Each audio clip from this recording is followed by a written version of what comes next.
నమస్కారం ఘంటారావానికి స్వాగతం ముందుగా ప్రధానాంశాలు ఉపాధి కల్పనకు బడ్జెట్లో ప్రాధాన్యం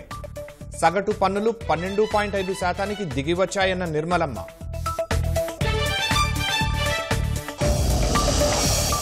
రాజధాని అమరావతికి 15,000 కోట్ల సాయం ఉత్తరాంధ్ర ప్రకాశం రాయలసీమ జిల్లాలకు ప్రత్యేక నిధులు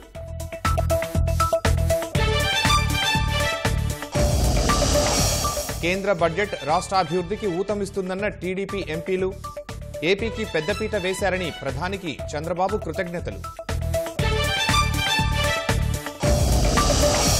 రిషికొండ ప్యాలెస్ వినియోగంపై సలహాలు ఇవ్వాలన్న ముఖ్యమంత్రి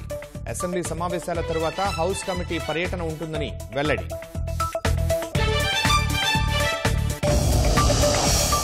రెండు కీలక బిల్లులకు అసెంబ్లీ పచ్చజెండా ఒక్క ఆంగ్ల పదం వాడకుండా ఆమోదం పొందినట్లు స్పీకర్ ప్రకటన